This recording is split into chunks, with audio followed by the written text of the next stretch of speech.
देखिए हम आपसे कह रहे हैं, बार बार परेशान करना बंद करिए। अब हम आपके यहाँ नौकरी नहीं करते हैं। नौकरी छोड़ दी तो क्या हो गया, जान तो हो मेरी, आओ ना।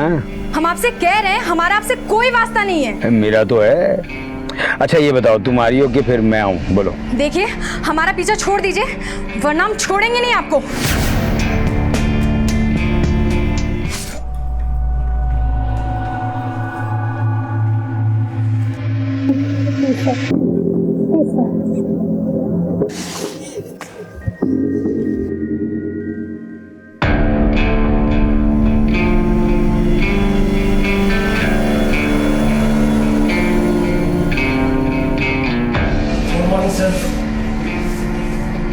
कमीना, हर वक्त आग लगी रहती है।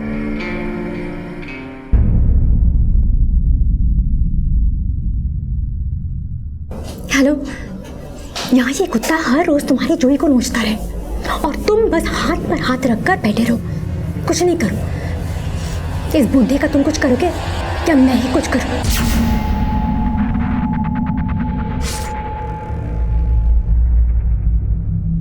May I come in, sir? अरे रीमा, आओ आओ हाँ, बैठो। Thank you, sir. तो कुछ काम की बात कर लेते हैं, आई मीन टारगेट फिक्स कर लेते हैं। Okay, sir. ये है तुम्हारा टारगेट।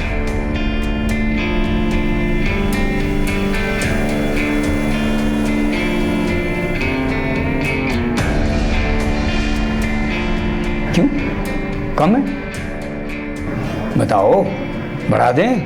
भाई तरक्की करनी है, ऊपर जाना है तो परफॉर्मेंस तो देनी होगी।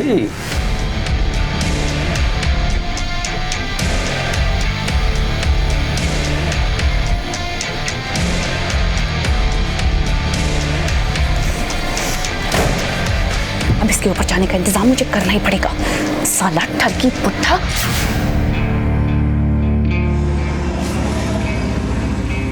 प्लीज स्टॉप इट सर, अब शादीशुदा हूँ मैं। ये तो बड़ी अच्छी बात है। अरे तुम्हें तो खुश होना चाहिए, ऐश करेंगे हम और बिल फटेगा तुम्हारे पति के नाम का।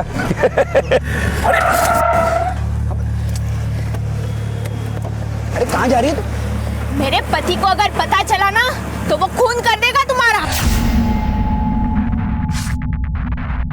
सर ये क्या कर रहे हैं आप? मसाज, अपनी कंपनी का नया मसाज वाला है ना, ट्राई कर रहा हूँ। कैसा लग रहा है पायल?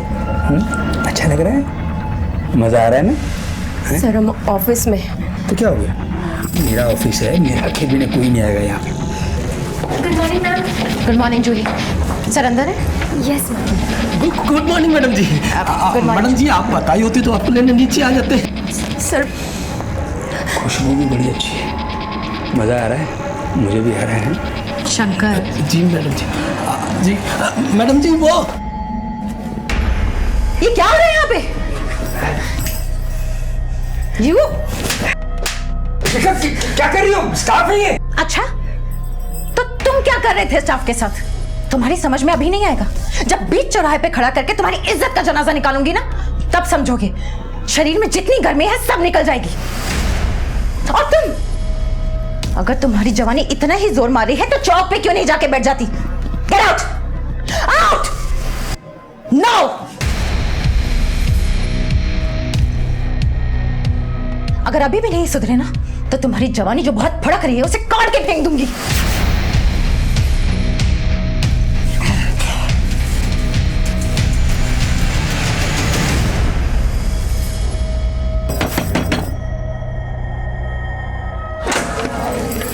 आ गए दीदी आप, कैसे हो आप? दीदी कैसा रहा आज का दिन? ठीक था। आ गई पायल?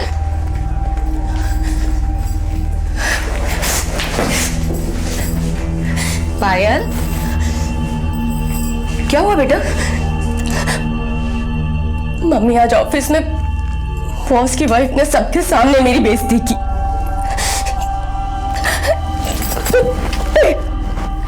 चुप हो जा बेटा, चुप हो जा। ऐसा है तो छोड़ दे नौकरी, दूसरी नौकरी ढूंढ ले।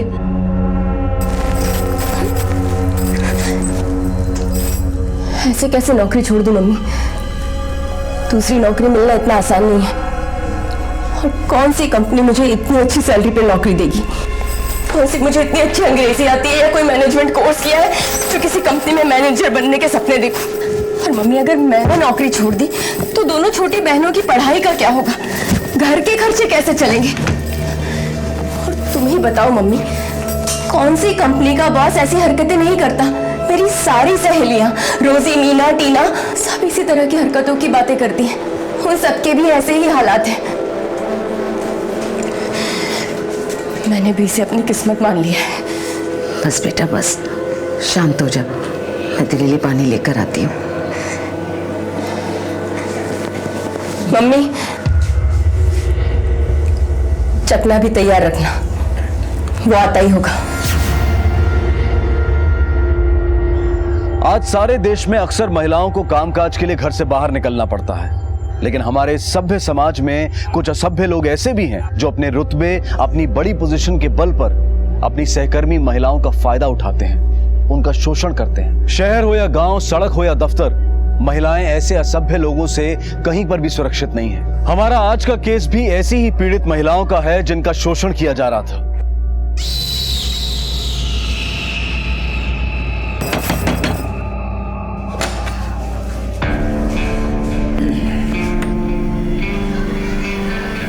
पायल, तेरे सर आए हैं। कैसी है तू?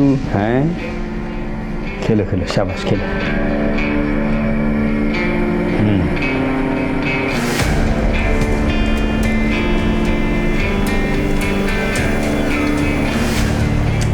कब तक चलता रहेगा ये सब? जब तक हमें आनंद आता रहेगा तब तक। आज पूरे ऑफिस के सामने आपकी बीवी ने मेरी कितनी बेइज्जती की है। बैठो बैठो यार।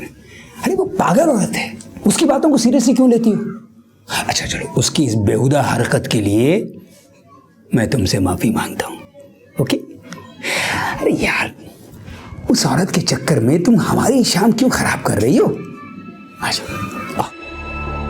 सर, वो आखिरी दिन था जब सर घर आए थे। उसके बाद ना तो वो आए और ना ही उनका फोन। मैंने 1-2 बार उनका फोन ट्राई किया था, लेकिन फोन स्विच ऑफ था। कमाल है, तुम्हें भी बताकर नहीं गए? तुम्हें तो बताकर जाना चाहिए था। सर, मैं उनकी वाइफ नहीं हूँ जो कहीं भी जाने से पहले वो मुझे बताकर जाए। रघु सर, प्रकाश के सारे कॉल रिकॉर्ड चेक करो और पता लगाओ कि उसका आखिरी लोकेशन क्या था। Yes sir. ऐसा पहले भी कभी हुआ है? नहीं सर, पहले कभी बिना बताए इतने दिनों के लिए नहीं गए। उनका किसी से कोई झगड़ा, दुश्मनी वगैरह? नहीं सर।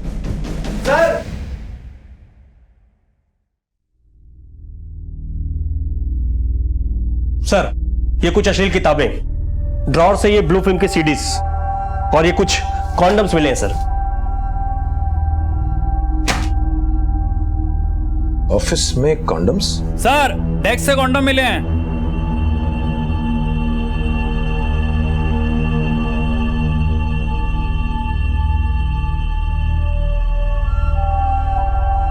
किसकी डेस्क है? इन रीमा जी की। सर, आपने प्रकाश सर के अकाउंट की डिटेल्स मांगी थी, वो इसमें है। इसमें लास्ट ट्रांजैक्शन 25 मई को किया गया है 45,000 का। हाँ सर, उस दिन रात को सर ने 90,000 2 अलग अलग अकाउंट से निकाले थे। और सर अक्सर ऐसे पैसे निकालते ही रहते हैं। लेकिन वो ऐसा क्यों करते हैं? सर, बड़े लोग हैं तो उनके शौक भी बड़े ही रहेंगे ना। रघु सर, इस एटीएम की सीसीटीवी फुटेज निकालो और चेक करो। सर की एक बात तो थी, सर की ना तो मेम साहब से बनती थी और ना तो छोटे साहब से। आए दिन कचकच होती रहती थी।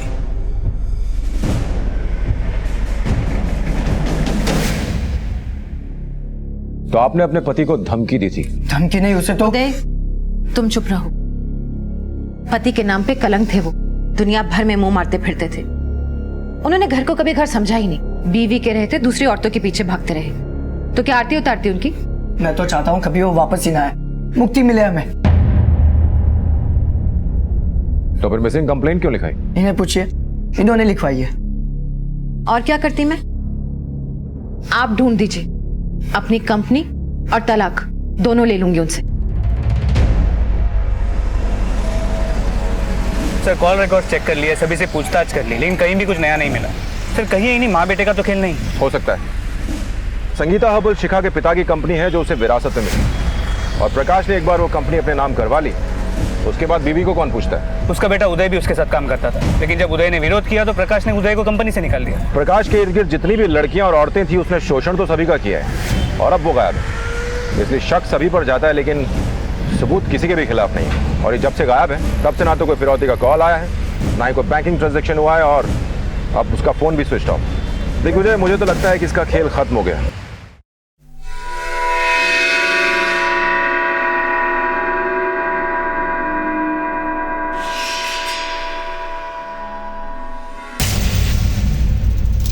अरे ये तो किसी आदमी का कान है। ए इधर आओ इधर आओ। अरे यहाँ पर देखो कान पड़ा है।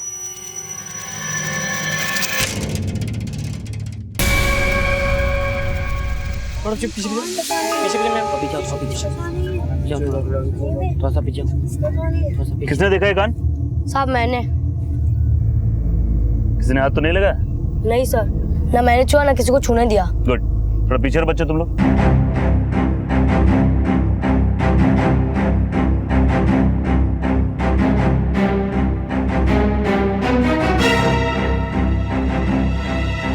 आइए सर, देखिए ये है।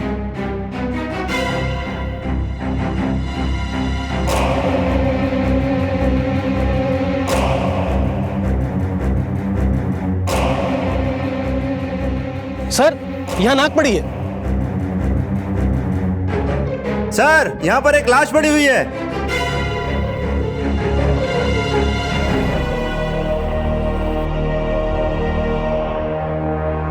सर किसी प्रकाश यादव का नाम है और संगीता हर्बल्स का एड्रेस लिखा हुआ है, और डेबिट कार्ड पर भी प्रकाश यादव है सर। सर कहीं ये वही आदमी तो नहीं है जिसकी मिसिंग कंप्लेंट हमें थाना हजरतगंज से आई थी? हेलो इंस्पेक्टर रवि, मैं इंस्पेक्टर मोहन कुमार बोल रहा हूँ बछरवा थाने से। हमें एक डेड बॉडी मिली है प्रकाश यादव नाम की, जिसकी कंडीशन बहुत खराब है। इसे देखकर लगता है इसे बहुत बुरी तरह से मारा गया है। प्रकाश यादव की लाश का कटे हुए लिंग के साथ मिलना साफ लगता है किसी ने बदला लिया है, अपनी भड़ास निकाली। हो ना हो इस कत्ल के पीछे वजह सेक्स है। तुम एक काम करो, प्रकाश यादव जिन जिन लड़कियों से रेगुलर टच में था उनसे बात करो। सर मैंने प्रकाश यादव के डेबिट कार्ड रिकॉर्ड चेक किए, हमें यह पता चला है कि कत्ल की रात उसने एमजे वाइन शॉप से शराब खरीदी थी। ये देखिए सर।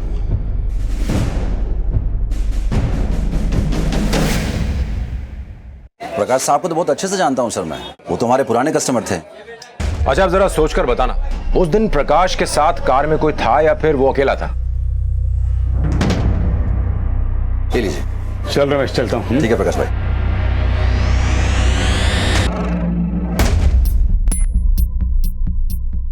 हाँ सर था तो। कौन? वो तो नहीं पता सर, क्योंकि बहुत दूर था और उसका चेहरा ठीक से देख नहीं पाया सर मैं। महिलाओं का शारीरिक शोषण एक घिनौना जुर्म है और बहुत कम ही खुलकर सामने आता है, क्योंकि उन्हें अपने ऊपर बढ़ने वाले हाथ से ज्यादा अपने ऊपर उठने वाले सवालों की फिक्र होती है, और इसी कमजोरी का फायदा उठाना प्रकाश यादव जैसे लोग अच्छी तरह से जानते हैं। पुलिस ने जब गुत्थियों को खोलना शुरू किया तो पता चला कि प्रकाश यादव ने अपनी हवस को मिटाने के लिए कई महिलाओं का शारीरिक शोषण किया था। फेहरिस्त काफी लंबी थी, लेकिन पुलिस ने उन पीड़ित महिलाओं से छानबीन शुरू की।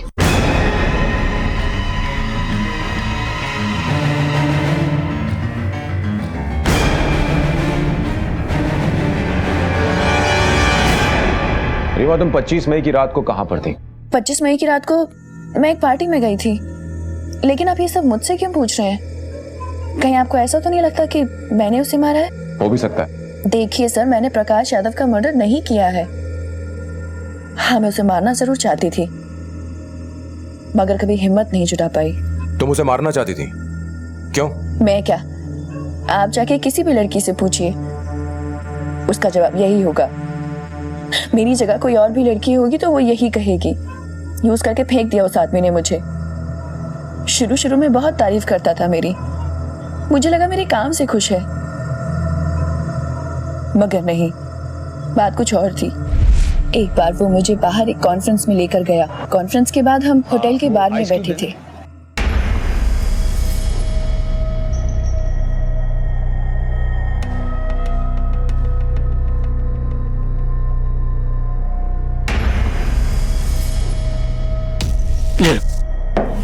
Thank you sir.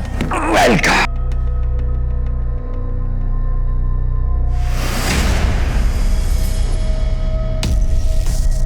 जूस पीते ही मेरा सर चकराने लगा, अजीब सा लगने लगा।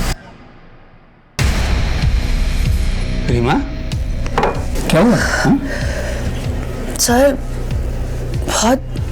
बहुत चक्कर आ रहे हैं। अच्छा, ठीक हो ना तुम? हाँ, तुम रेस्ट करो थोड़ा, आ जाओ, कम उठो, आ जाओ। मुझे छोड़ने के बहाने वो मुझे होटल के कमरे में ले गया। मैं बेहोश बिस्तर पर पड़ी थी।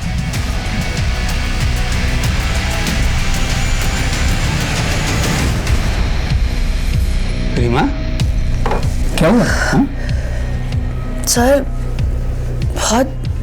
बहुत चक्कर आ रहे हैं।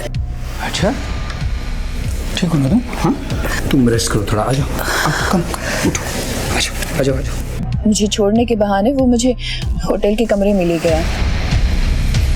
मैं बेहोश बिस्तर पर पड़ी थी और मौके का फायदा उठाकर उसने मेरे साथ रेप किया। सिर्फ इतना ही नहीं, उसने मेरी न्यूड वीडियो भी बनाई।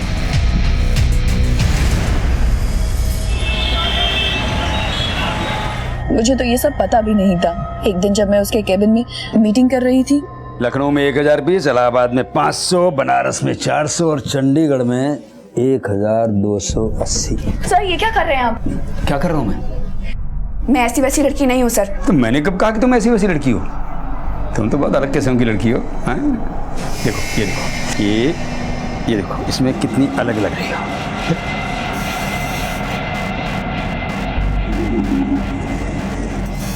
क्यों, पसंद आई ना? अब बताओ, मेरा ख्याल रखोगी या नहीं? बाकी तो तुम खुद ही समझदार हो। उस दिन के बाद से हमेशा उसने अपनी मनमानी की। उसने मुझे पैसे दिए, आउट ऑफ टर्न जाकर प्रमोशन भी दिया, एक सेकेंड हैंड कार भी दी थी। हर वक्त मेरे आगे पीछे घूमते थे, लट्टू थे मुझ पर। और पायल के आने के बाद उन्होंने मुझे मक्खी की तरह निकाल फेंका। पर्क्स वगैरह जो मुझे मिलते थे वो सब काट दिया और उस पायल को दे दिए। दिग्विजय, पायल को बुलवाओ, इसने हमें सारी बातें नहीं बताई। Yes sir. चालाक मुजरिम अक्सर पुलिस को गुमराह करने के लिए शक की सुई किसी और की तरफ घुमाने की कोशिश करता है, पर एक मिनट के लिए सारी बातें भूल करके बेसिक्स की तरफ चलते हैं। ये बताओ, प्रकाश यादव की मौत से सबसे ज्यादा फायदा किसे हुआ? उसकी बीवी और उसके बेटे को। करेक्ट। इस उदय को उठाओ, टटोलते हैं। सर कुछ पता चला? नहीं चला है तो चल जाएगा, इसलिए तुझे यहां बुलाया। कत्ल वाले दिन ऑफिस के पार्किंग लॉट में तो 2 घंटे किसी का इंतजार कर रहा था, और जैसे तेरे बाप की गाड़ी निकली तो उसके पीछे हो लियो। सीसीटीवी फुटेज में सब कंफर्म हो गया है। नहीं सर, वो ऐसे सर, तेरे बाप की मौत से सबसे ज्यादा फायदा तुझे ही होने वाला था। सच सच कबूल कर ले, नहीं तो इतना कूटेंगे कि तेरी हड्डियां जुर्म कबूलेंगी तेरा। देखिए सर, मैं मानता हूँ उस दिन मैं अपने पापा को मारने के इरादे से ही गया था, लेकिन फिर मेरी गर्लफ्रेंड राशि के साथ मेरी बात हुई और उसके साथ बात करने के बाद मैंने सोचा कि ये आदमी तो मारने के लायक भी नहीं है। झूठ बोलने में पीएचडी हासिल की है साले ने। सच बोल। सर मैं सच बोल रहा हूँ, वो आदमी बाप खिलाने के लायक नहीं था, एक नंबर का गिरा हुआ आदमी था। उसने मेरी माँ की जरा भी कदर नहीं की। दिन ब दिन उसकी हरकतें घिनौनी होते जा रही थी सर। एक दिन तो हद ही कर दी उन्होंने, लड़कियों को घर लाना शुरू कर दिया अपनी अय्याशी के लिए। क्या हो रहा है यहाँ पे? ये क्या बदतमीजी चल रही है? बेशर्म लड़की, ये मेरा घर है, कोठा नहीं। चल। मुझे क्या बोल रही हो? अपने पति को संभालो, जबरदस्ती लेकर आए मुझे, समझी? मेरे ही बेडरूम में खड़े होके मेरे ही पति के साथ रंगलियां मनाती है और इतनी बेशर्मी निकल। चुप! मुझे रोकेगी? इसे बाहर निकालेंगे। क्या कर रहे हो? हाथ उठाते हो? छोड़ूंगा नहीं, छोड़ूंगा नहीं तुम। छोड़ूंगा नहीं। नहीं होते बेटा, नहीं बेटा, नहीं। हाथ मत उठाना, समझे? जी तो चाह रहा था मैं उसे उसी वक्त मार दूं। बुड्ढे ने सारी हदें पार कर दी थी सर। और मैं अपनी माँ की दुर्दशा देख नहीं पा रहा था। मेरा दिमाग हट गया था। 3 दिन से मेरे दिमाग में एक ही बात चल रही थी कि sir I was actually out of control. मैं उसे मारने ही जा रहा था कि मेरी गर्लफ्रेंड राशि ने मुझे रोक लिया, वरना मेरे ही हाथों नरक जाता बूटा। तो तूने नहीं मारा? नहीं। मरवाया?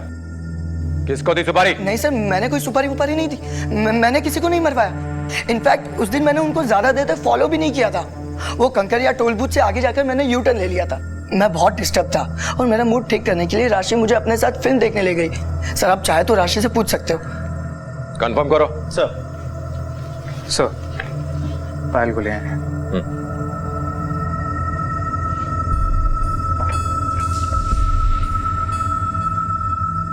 पायल, मुझे एक बात समझ में नहीं आ रही कि तुम प्रकाश की मौत के बाद खुश हो या दुखी? दुखी हूँ सर। लेकिन दुख तो तुम्हारे चेहरे पर नजर नहीं आ रहा। अच्छा ये बताओ कि तुम दोनों के बीच ये सब कैसे शुरू हुआ? सर जब मैंने ये जॉब ज्वाइन किया मैं बहुत खुश थी। प्रकाश सर से मिलने के बाद ऐसा लगा कि वो बहुत अच्छे इंसान हैं। वो मेरी हर चीज से खुश थे, मेरे काम की बहुत तारीफ करते थे। कंपनी ज्वाइन करने के बाद ऐसा लगा कि लाइफ में जितनी भी प्रॉब्लम्स है सब आसानी से सॉल्व हो जाएंगी, पर ऐसा कुछ भी नहीं था सर। प्रकाश सर भेड़ की खाल में भेड़िया थे। एक दिन मुझे एक पार्टी में लेकर गए। मेरी कोल्ड ड्रिंक में कुछ मिला दिया उन्होंने। मैं बेहोश हो गई और जब होश में आई तो उन्होंने मेरी एक वीडियो बना ली थी। तो तुमने पुलिस कंप्लेंट क्यों नहीं की उस वक्त? कैसी कंप्लेंट सर? एक बहुत छोटी सी जगह से हूँ मैं, मिडिल क्लास फैमिली से। प्रकाश जैसे लोगों के सामने हम लोग कैसे टिक पाते? पापा नहीं है हमारे, 2 छोटी बहनें हैं, मम्मी है। उन सबकी जिम्मेदारी, घर का सब ध्यान रखना, सब कुछ मैं ही करती हूँ। डर गई थी अगर मुझे कुछ हो गया तो उनको कौन संभालेगा। सर मजबूरी थी, इसलिए झुकती चली गई। और जब पानी सर से ऊपर चला गया तो तुमने फैसला किया कि उसे रास्ते से हटा दिया जाए? नहीं सर, ऐसा कुछ भी नहीं है, आप गलत समझ रहे हैं। तो फिर सही क्या है? सर फोन रिकॉर्ड के हिसाब से रीमा का फोन उसी इलाके में था जहां से हमें प्रकाश की लाश मिली। मैंने उसे थाने बुला लिया सर। कहीं तुमने रीमा के साथ मिलकर कोई चक्कर तो नहीं चलाया? नहीं सर, जब से हम सर के करीब हुए थे तब से रीमा हमारे नाम से भी नफरत करती थी। ये रीमा के प्रकाश के साथ कैसे संबंध है? सब पहले तो सब कुछ ठीक था, बाद में सब गड़बड़ा गया। इसमें रीमा की कोई गलती नहीं थी। वो तो ये जॉब छोड़कर जाना चाहती थी, लेकिन सर नहीं चाहते थे कि वो जॉब छोड़कर जाए। बुड्ढे ने तुम्हारे पर्क्स काटे तो तुमने उसका लिंक काट दिया? नहीं सर, ये सब झूठ है। तुम्हारे कॉल रिकॉर्ड से साफ पता चलता है कि 25 मई की रात तुम उसी इलाके में थी जहां प्रकाश की लाश मिली। 25 मई की रात को मैं एक पार्टी में गई थी। मैं आपसे पहले भी कह चुकी हूँ। किसकी पार्टी? सर मैं अपने बॉयफ्रेंड नितिन के साथ गई थी, वो मुझे वहां लेकर गया था। देखिए पता करो उस नितिन का। सर एटीएम की सीसीटीवी फुटेज आ गई सर।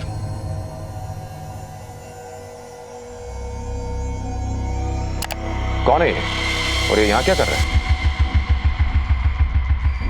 इसने पैसे तो निकाले नहीं? नहीं सर। ये तो देवेंद्र है। तुम जानते हो उसे? हाँ सर, हमारे प्रोडक्ट्स का डिस्ट्रीब्यूशन करता है। कहाँ मिलेगा? सर वो तो पता नहीं। इसका नंबर और एड्रेस दो। सर मुझे ऐसे लग रहा है कि इस मर्डर के पीछे वजह कुछ और है और हमें गुमराह करने के लिए उस आदमी का लिंक काट दिया गया था ताकि हमें ऐसे लगे कि इसके पीछे कोई लड़की हो। सर वरना एक अकेली लड़की किसी आदमी को इतनी बेरहमी से कैसे मार सकती है? पॉइंट है, बस ये देवेंद्र एक बार सही खांचे में फिट हो जाए फिर दूध का दूध और पानी का पानी हो जाएगा।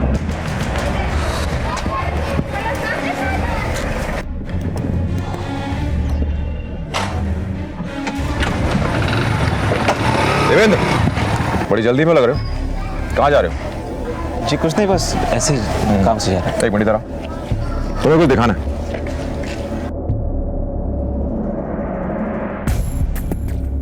तुम उस दिन वहां क्या कर रहे थे? जी बस पैसे निकालने गया था। प्रकाश यादव जहां से पैसा निकालता तुम भी वहीं से निकालते हो? सर वो एटीएम मेरे घर के पास से ही है तो इसलिए गया था। और तूने उस दिन पैसे तो निकाले नहीं? सर वो उस दिन प्रकाश जी से अचानक मुलाकात हो गई तो बातों बातों में रह गया तो इसलिए भूल गया था सर। ये बताओ प्रकाश यादव के साथ कोई और भी था? जी नहीं। तो इतने परेशान क्यों दिख रहे थे? सर मुझे तो ऐसा कुछ लगा नहीं, मतलब जैसे वो हमेशा होते वैसे ही थे, बस ज़रा सी पी रखी थी। क्या बात हुई उनसे? कुछ नहीं सर, बस इधर उधर की बातें, क्या चल रहा है वगैरह।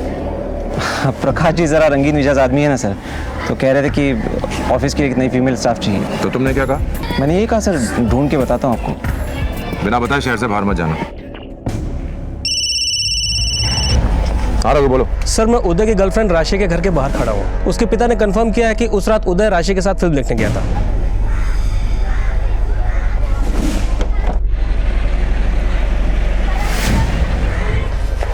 सर, रीमा के बॉयफ्रेंड नितिन गोठाला है, आपके कैबिन में बैठा है।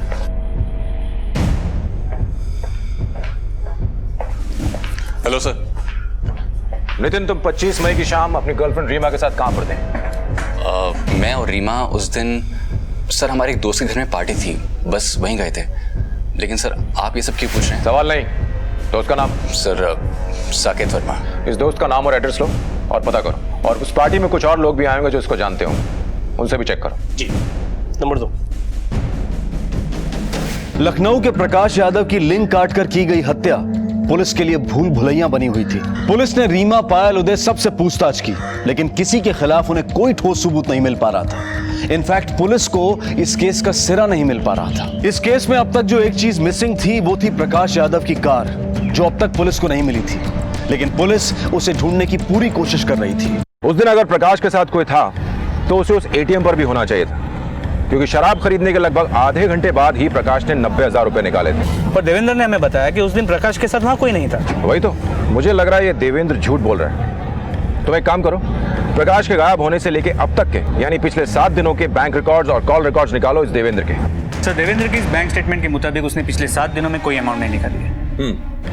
देखो जी, लोग एटीएम इसलिए जाते हैं क्योंकि उन्हें पैसों की जरूरत होती है, और देवेंद्र भी उस दिन पैसे निकालने के लिए गया। चलो माना उस दिन वो भूल गया, लेकिन अगली 7 दिनों तक उसे पैसों की जरूरत नहीं पड़ी। बड़ी अजीब सी बात। सर, क्या ये हो सकता है कि उसी ने प्रकाश को मारकर उसके सारे पैसे चुरा लिए हों? हो सकता है। उसके कॉल रिकॉर्ड चेक करो, पता करो। सर, मर्डर के वक्त देवेंद्र उस इलाके में नहीं था, पर हाँ उस दिन प्रकाश की बात देवेंद्र से जरूर हुई थी। और एक बात सर, देवेंद्र का फोन मर्डर के वक्त स्विच ऑफ था सर।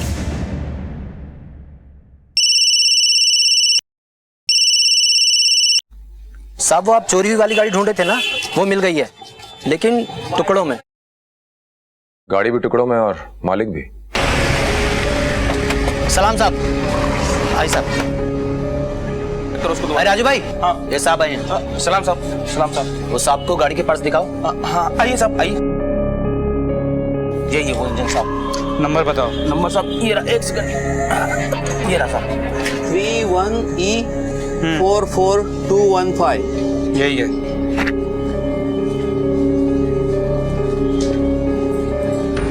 सर, नंबर मैच करता है। इंजन प्रकाश की कार की है। ये कार तुम्हें किसने भेजी?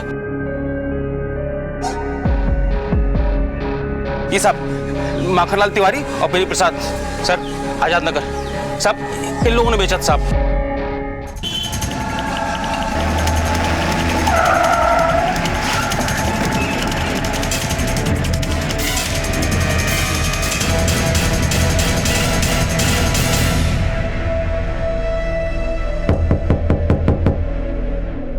मैं देखता हूँ।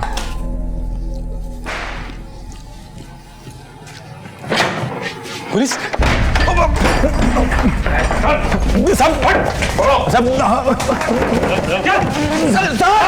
अरे क्या साहब बताइए ना साहब। तुम दोनों ने प्रकाश यादव की कार कहां से चुराई? वो 2 दिन से एक ही जगह पे खड़ी थी साहब, तो हमने उसे उठाकर बेच दिया, उसके बॉडी पार्ट बेच दिए बस। तू बता सर, कहां से तेरी गाड़ी? वो रास्ते में खड़ी मिली थी सर, और हमने उठाकर उसके पुर्जे पुर्जे बेच दिया सर। हम सच बोल रहे सर। आज तक हमको गाड़ी खड़ी नहीं मिली, तुम दोनों को मिल गई। सब बताता हूँ साहब, वो कार दरअसल हमें रीमा जी ने दी थी ठिकाने लगाने के लिए, तो हमने लालच में आके उसे बेच दिया साहब। रीमा जी ने? हाँ साहब, रीमा जी। अब तुम दोनों सीधे सीधे अपना जुर्म कबूल करते हो या फिर हमें कोई दूसरे पैंतरे आजमाने पड़ेंगे? सर हमने कोई जुर्म नहीं किया है, मेरी बात का यकीन कीजिए। ये नौटंकी बंद करो और सच सच बताओ, तुमने जिस आदमी को प्रकाश यादव की गाड़ी को ठिकाने लगाने दिया था वो अब हमारी हिरासत में। मेरे पास सर की गाड़ी कहाँ से आएगी? देखिए, उन दोनों को लेके आओ। सर, अभी मालूम पड़ेगा। बताओ इन्हें कि इन्होंने तुमको गाड़ी कहां दी थी, बोलो। साहब, जिन्होंने चाबी दी थी ये वो मैडम नहीं है साहब। ये वो मैडम नहीं है? नाम क्या बताया था तुमने? रीमा। तो यही तो रीमा है। नहीं साहब, ये वो रीमा नहीं है साहब।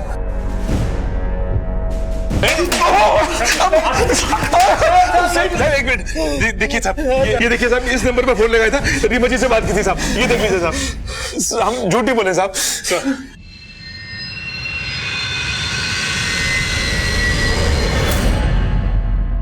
रीमा का नाम आने के बाद पुलिस को लगा कि एक केस सॉल्व हो गया है, लेकिन कहानी ने फिर से एक नया मोड़ ले लिया था। अब पुलिस की सारी उम्मीदें टिकी थी एक मोबाइल फोन नंबर पर। सर ये नंबर स्विच ऑफ है। सर मैंने बेनी प्रसाद और माखन लाल के फोन रिकॉर्ड चेक किए, ये दोनों की सेल फोन लोकेशन उस जगह पे थी जहां हमें प्रकाश की बॉडी मिली। लेकिन इससे ये बात तो साबित नहीं होती ना कि इस मर्डर में इन दोनों का हाथ है। लेकिन सर उस दिन इन दोनों के नंबर इस नंबर से कांस्टेंट टच में थे।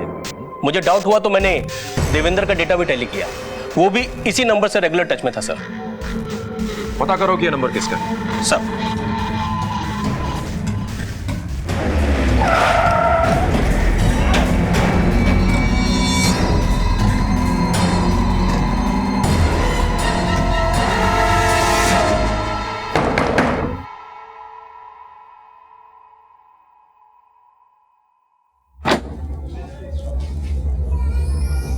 पायल कहाँ है?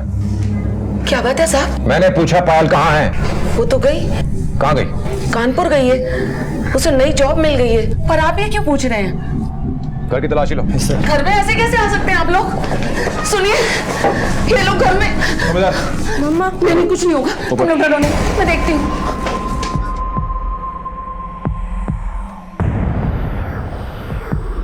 साहब, आप लोग मुझे बताते क्यों नहीं? ये पायल के कमरे की तलाशी क्यों ले रहे हैं? क्या चाहिए आप लोगों को?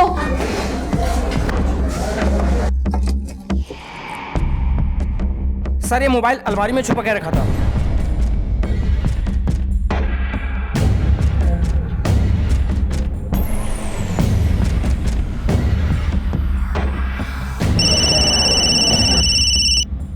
ये तो वही नंबर है जिसकी हमें तलाश है।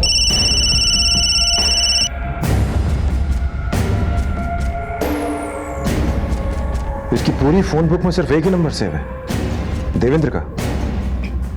इसका मतलब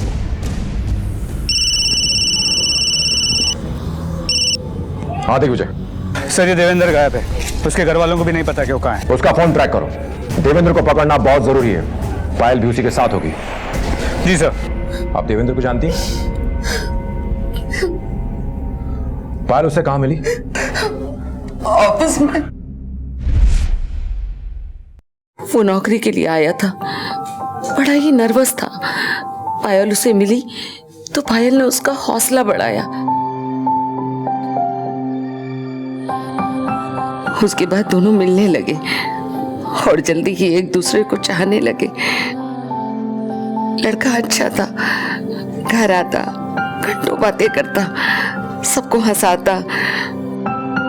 मुझे लगा चलो पायल की जिंदगी तो अच्छी हो जाएगी, उस बुढ़े से छुटकारा तो मिल जाएगा। पर एक दिन ये क्या कर रहे हैं यहाँ पे? मेरा दोस्त है। दोस्त है तो घर से बाहर रखा करो इसे। चल निकल यहाँ से, चल। मेरे टुकड़ों पे पड़ के मुझसे दगाबाजी, खबरदार आइंदा यहाँ पे दिखाई दिया तो चल निकल।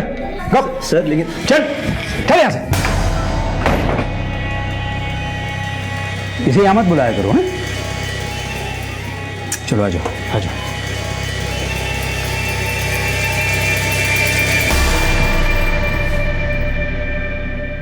वो तो पीछे ही पड़ गया था साहब उन दोनों के, चैन से जीने नहीं दे रहा था। अच्छा हुआ मर गया। सर ये लोग उत्तम नगर से होते हुए लखनऊ से बाहर जा रहे हैं, आपसे तकरीबन 20 किलोमीटर दूर। कौन सी रोड पे है वो? सर अब ये सीतापुर रोड की तरफ जा रहे हैं। सीतापुर के रोड पे लो।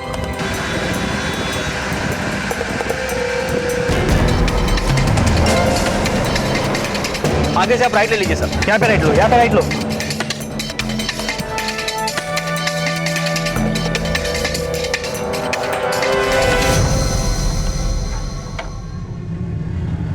अभी ये कहीं रुके हुए हैं।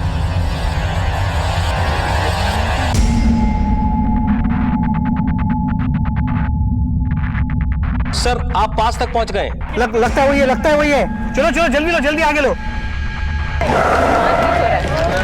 भाई भगवान! हाँ चल चल। अरे मैं क्या है? थाने में चल, बता दे तुझे क्या किया है। डालो इसको अंदर, चल। सर कह रहा है यार मेरे साथ ये तो।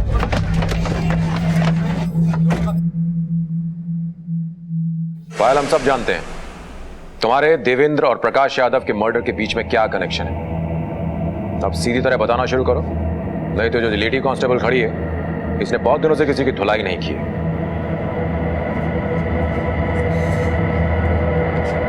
सर, मैंने जब देवेंद्र को अपने और प्रकाश यादव के रिलेशन के बारे में बताया तो वो बहुत गुस्से में था। उस आदमी को जिंदा रहने का कोई अधिकार नहीं था। उसने पायल का वीडियो बना के रखा था और आए दिन उसके साथ बलात्कार करता था। परेशान हो चुकी थी पायल उससे, इसलिए मैंने फैसला किया कि पायल को उस आदमी से मुक्ति दिलाऊंगा। सर, प्रकाश यादव हमेशा मेरा फ़ोन चेक किया करता था, इसलिए देवेंद्र ने मुझे एक नया फ़ोन और एक नया नंबर लाकर दिया था। प्रकाश यादव की जानकारी के बिना देवेंद्र और मैं एक दूसरे से उसी नंबर पर बात करते थे। मर्डर वाले दिन मैंने प्रकाश को फ़ोन करके उससे माफ़ी मांगी और अपने अंकल के साथ डील करने की ऑफ़र भी थी, जिसमें कि लड़की और पैसे दोनों ही थे। लड़की और पैसे प्रकाश की कमज़ोरी थे, इसलिए वो मना नहीं कर पाया। ले लीजिए। चल रमेश, चलता हूँ। ठीक है प्रकाश भाई। वो आया, शराब खरीदी और गाड़ी में ही शराब पीनी शुरू कर दी।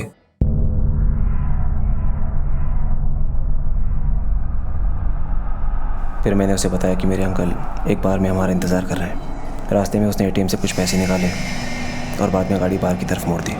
लेकिन वो गाड़ी कभी भी अपनी मंजिल तक नहीं पहुंची। नहीं सर, ज़रा गाड़ी रोकिए ना। क्यों? ज़रा आता हूँ।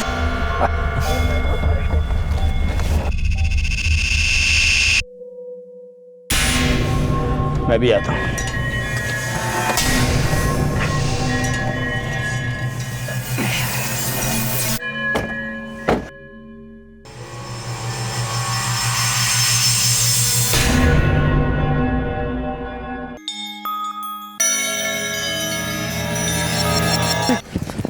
कौन है भाई? क्या है भाई? देवेंद्र, ये मार रहा है मेरे को। क्यों मार रहा है मेरे को? सर, उस जानवर को मारने का मुझे कोई अफसोस नहीं है। अफसोस तो मुझे इस बात का है कि वो मेरे साथ बलात्कार करता रहा और मैं कुछ नहीं कर पाई। आप ही बताइए सर, कौन लड़की एक बुढ़े की रखैल बनके उसके साथ जिंदगी गुजारना चाहेगी? मैं भी चाहती थी कि एक हम उम्र लड़के के साथ शादी करके अपनी जिंदगी गुजारूं, लेकिन वो बुढ़ा मुझे कहीं भी अकेला नहीं छोड़ता था। न ऑफिस में न घर में, हर जगह साए की तरह मेरा पीछा करता था। गलती से अगर किसी हम उम्र लड़के के साथ हंस लूं या बात कर लूं तो चिल्लाता था, गुस्सा करता था। वो मुझे जीने नहीं दे रहा था सर। प्यार में शारीरिक संबंध का होना अलग बात है सर, लेकिन बलात्कार।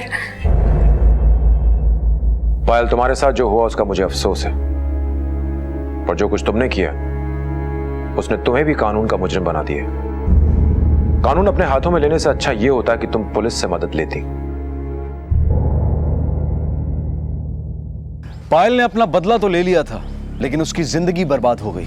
अगर जूही, रीमा, पायल, रुचिका और मिताली ने शुरू में ही प्रकाश यादव के खिलाफ आवाज उठाई होती, पुलिस को बताया होता, तो इतना बड़ा जुर्म नहीं होता। क्राइम पेट्रोल सभी दर्शकों से, खासकर काम करने वाली महिलाओं और लड़कियों से यह अनुरोध करता है कि सेक्सुअल हैरेसमेंट की पहली पहल पर ही अपने घर वालों, अपने ऑफिस के एंटी हैरेसमेंट सेल और पुलिस को सूचित करें, ताकि बात आगे बढ़ने की नौबत ही ना आए। सरकार ने महिलाओं की सुरक्षा के लिए सख्त कानून बनाए हैं, इसलिए डरिए मत, सोचिए मत, तुरंत सूचित कीजिए। आपसे फिर मुलाकात होगी अगले एपिसोड में एक और नए केस के साथ। तब तक अपना और अपने परिवार का ख्याल रखें और देखते रहें क्राइम पेट्रोल।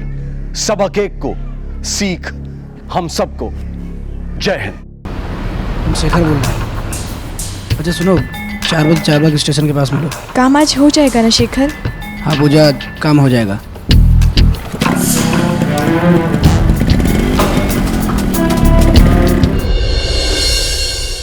पूजा एक लड़के के साथ नौकरी की तलाश में निकली थी और रात 11 बजे लखनऊ कानपुर हाईवे पर बुरी हालत में पाई गई। लेकिन उसकी ये हालत हुई कैसे?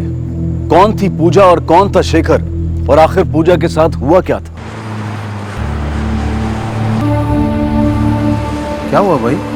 कौन है ये लड़की? क्या मालूम इस तरफ से आई थी। लड़की जिंदा है, हालत बहुत खराब है, एम्बुलेंस बुलाओ।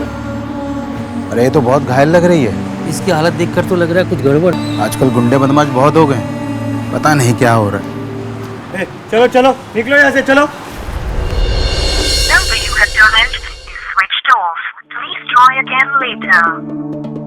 शेखर कहाँ रह गया? कुछ बता के नहीं गया क्या? माँ जी तब से लगा रही हूँ, फोन में स्विच ऑफ आ रहा है, बहुत घबराहट हो रही है। आपके द्वारा डायल किया हुआ नंबर अभी बंद है। समझ में नहीं आ रहा, इतना देरी तो कभी नहीं करते।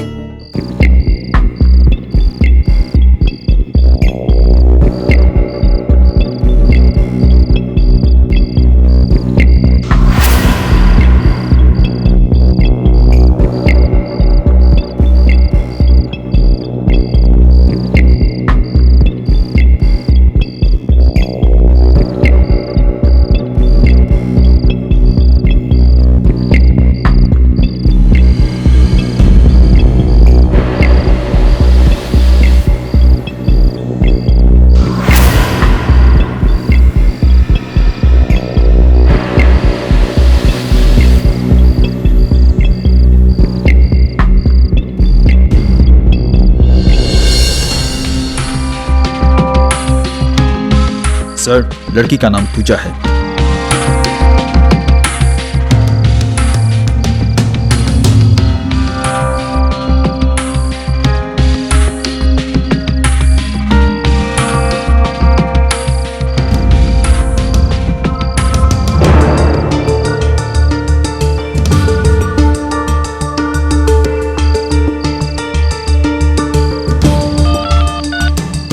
हेलो, आप पूजा की माँ बोल रही हैं?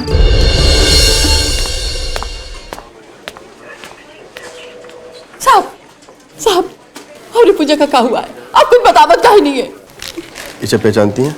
ये मोबाइल तो हमारी पूजा का है। ये चप्पल, पूजा, ये दुपट्टा, ये पर्स में पूजा का, और ये चश्मा। साहब ये चश्मा हमका नहीं पता। साहब हमरे पूजा का क्या हुआ है? आप शेखर को जानती हैं? नहीं साहब, शेखर का हमका नहीं पता। साहब आप कुछ छुपावत हो, बता हमारी बिटिया का क्या हुआ है? सर, लड़की के साथ रेप हुआ है और मुझे ऐसा लगता है कि गैंग रेप का मामला है। बहुत जख्मी हालत में है, बेसिक ट्रीटमेंट हमने कर दिया है।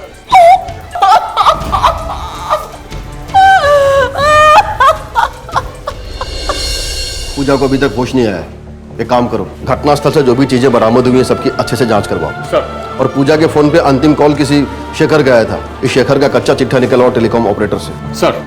और वो जो सेडेटिव मिली है, पता लगा कौन से मेडिकल स्टोर से खरीदी गई है। सर, पेशेंट को होश आ गया। डॉक्टर साहब, बयान लेना बहुत जरूरी है। प्लीज ले लीजिए। पूजा, आपके साथ ये सब किसने किया? शेखर ने। शेखर? हाँ, आगे बोलिए। शेखर ने। देखिए, पेशेंट की हालत खराब हो रही है, आप लोग प्लीज बाहर जाइए। Nurse, injection.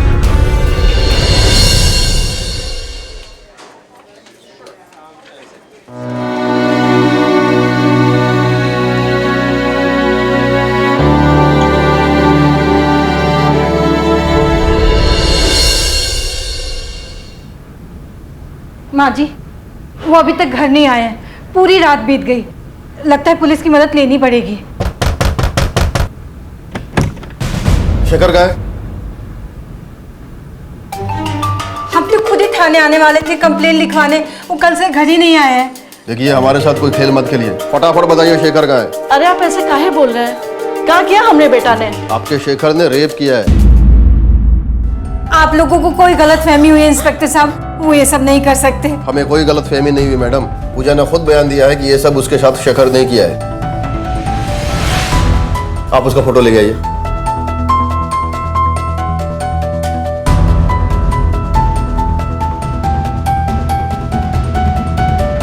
आप पूजा को जानती हैं? पूजा? ये दवाई यहाँ से खरीदी गई थी, किसने बेची थी?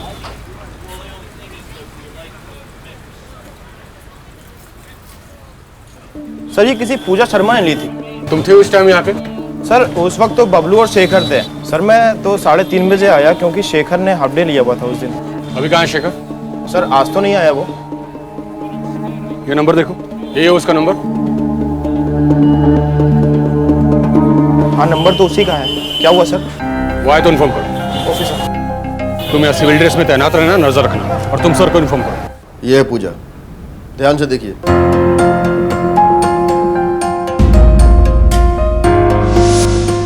संभाल के आराम से। अरे क्या हुआ? हाँ? कौन है ये? अमिता ये पूजा है, मेडिकल स्टोर पे दवाई लेने आई थी। कह रही थी काम ढूंढने निकली और बात करते करते अचानक बेहोश हो गई, तो मैं इसे घर ले आया। ठीक हो बेटा? ये लो पानी पियो। लो।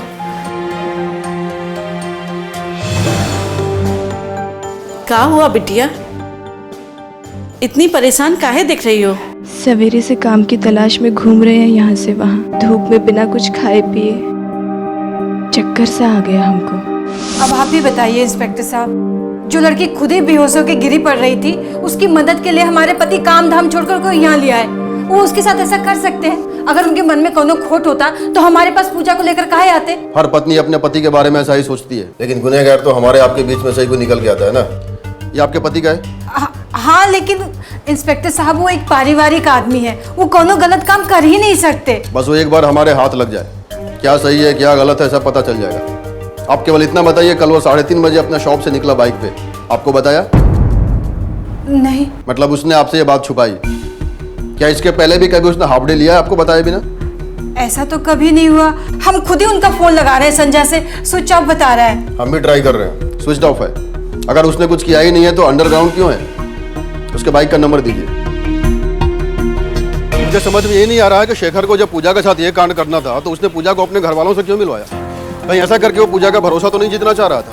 सर ये भी तो हो सकता है कि पहले उसने ऐसा ना सोचा हो, बाद में उसकी नीयत में खोट आ गई और उसने मौके का फायदा उठा लिया। ये भी हो सकता है। फिलहाल एक काम करो, एक सादे कपड़े में कांस्टेबल घर के बाहर तैनात करो, मुझे पल पल की खबर चाहिए। Yes sir.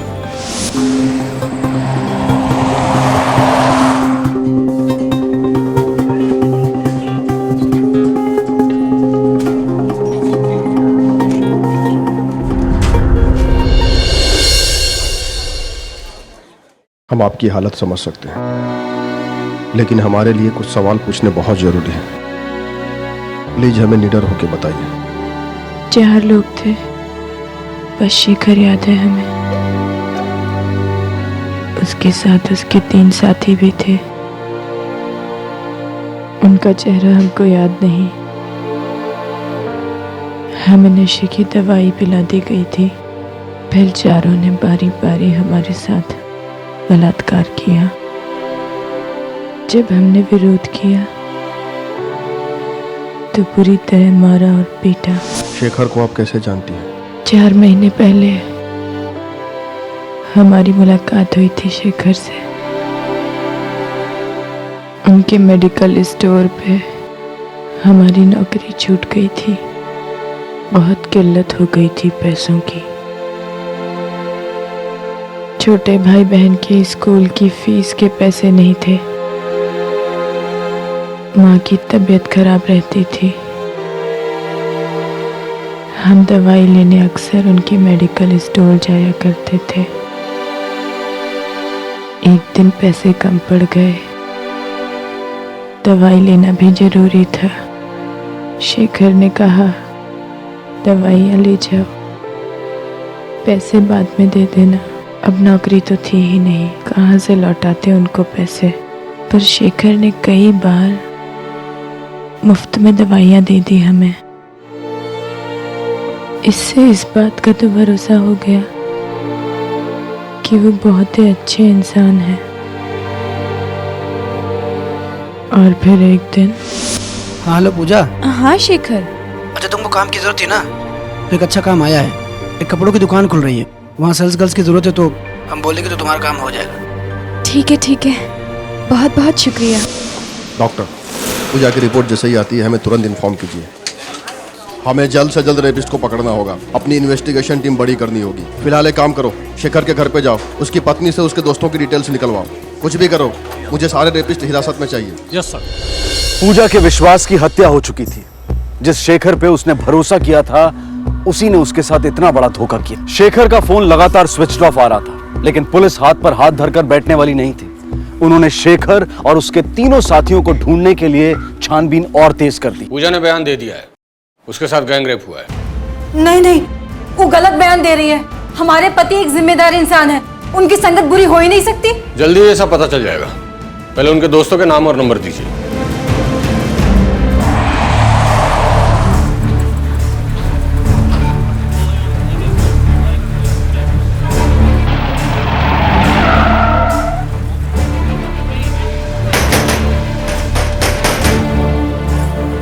विजय। जी सर। अरे सर मैंने क्या किया? अरे सर मैंने क्या किया?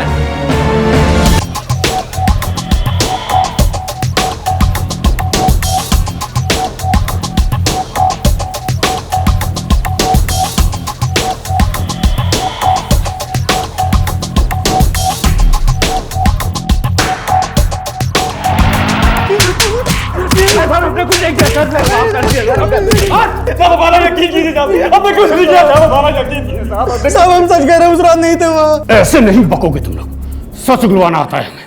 गुप्ता, इन तीनों के स्पर्म टेस्ट के लिए भिजवाओ। सर।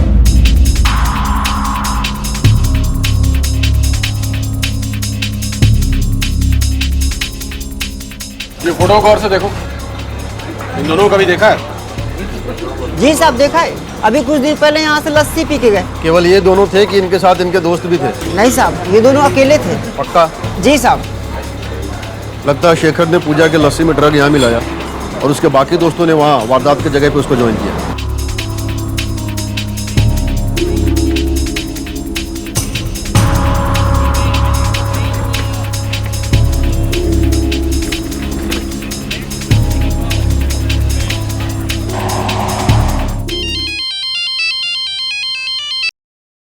हाँ गुप्ता। लखनऊ रेलवे स्टेशन पर 2 मिनट के लिए उसका फोन ऑन हुआ था।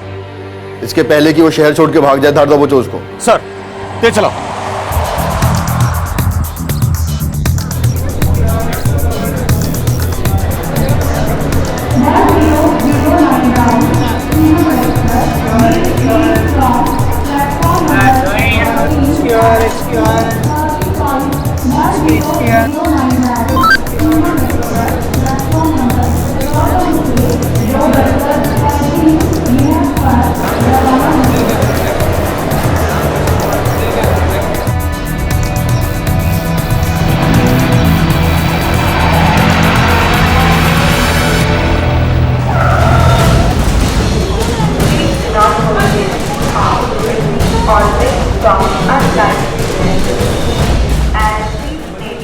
शेखर का मोबाइल फिर से स्विच ऑफ हो गया। शेखर जहां काम करता था, जहां रहता था, जहां पूजा को लेकर गया था, पुलिस उन सभी इलाकों का चप्पा चप्पा छान रही थी। शेखर के 3 दोस्त पुलिस हिरासत में थे, लेकिन शेखर का अभी तक कुछ पता नहीं चला था, बल्कि उसे पकड़ पाना और मुश्किल होता जा रहा था। पुलिस ने शेखर के मोबाइल को ट्रैक किया, लेकिन उसका मोबाइल हर बार अपनी लोकेशन बदल रहा था। साहब, हमारे पति 3 दिन से गायब हैं। हमारी बात मानिए साहब। वो गायब नहीं है, अंडरग्राउंड है। अरे साहब ऐसा नहीं है साहब, वो पारिवारिक आदमी है और उनके तीनों दोस्त भी बहुत अच्छे इंसान है साहब। आप हम पर विश्वास कीजिए साहब। साहब हमारे पति के साथ कुछ गड़बड़ हो रहा है साहब। साहब उनको ढूंढने में मदद करिए साहब। उनके साथ कोनो एक्सीडेंट हो गया। आप सिर्फ अपने बारे में सोचती हैं। केवल एक बार अपने आप को उस लड़की के जगह पे रख के देखिए जिसके साथ गैंगरेप हुआ है। आप अंदाजा भी नहीं लगा सकती वो किस मेंटल ट्रॉमा से गुजर रही है।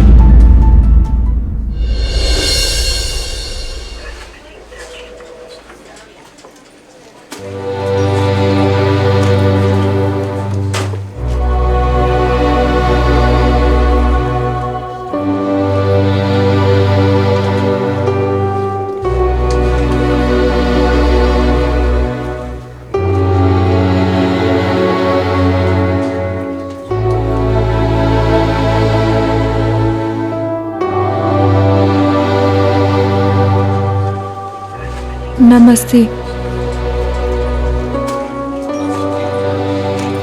हम शेखर की पत्नी हैं। कहाँ आई हूँ यहाँ? अपनी बिटिया का तमाशा देखने आई हूँ। तुम्हारा पति इंसान नहीं, राक्षस है, राक्षस। देखो अपनी बिटिया का क्या हाल किया है। अरे कैसे रहा था उनके साथ? देखो मेरी बिटिया को, देखो।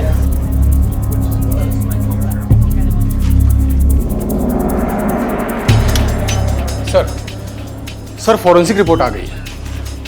सर पूजा की टेस्ट रिपोर्ट में 4 अलग अलग डीएनए पाए गए हैं और उसमें बहुत ज्यादा मात्रा में वही ड्रग मिला है सर जिसकी फॉइल हमें मिली थी सेडेटिव की। लेकिन सर शेखर के तीनों दोस्तों के स्पर्म सैंपल मैच नहीं हुए जो पूजा के शरीर में पाए गए थे। तो फिर वे 3 लोग कौन हैं जिनके साथ मिलकर शेखर ने यह गैंगरेप किया?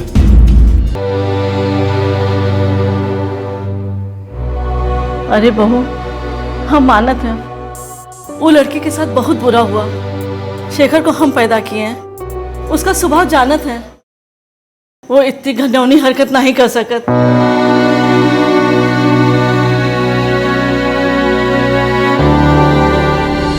पूजा की हालत देखकर नम्रता सदमे में थी और दूसरी तरफ पुलिस हैरान थी कि फॉरेंसिक रिपोर्ट में शेखर के तीनों दोस्तों का डीएनए मैच नहीं हुआ था। पुलिस की समझ में नहीं आ रहा था कि शेखर के ये 3 नए दोस्त आखिर हैं कौन।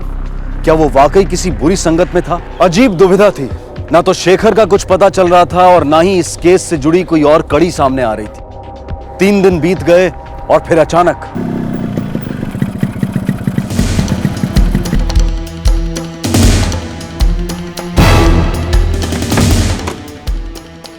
शेखर, कहाँ था तू इतने दिन? आप आ गए? कहाँ चले गए थे? 3 दिन से कुछ अता पता नहीं है। यहाँ कितना हंगामा हो गया है। हम कितना परेशान हो गए थे। कहाँ गायब थे? और फोन का स्विच ऑफ था। अरे फोन तो हमारे पास ही था। अरे कहाँ लगा? अरे इसने कुछ नहीं किया। अरे इसने कुछ नहीं किया। कहाँ लेके जा रहे हो?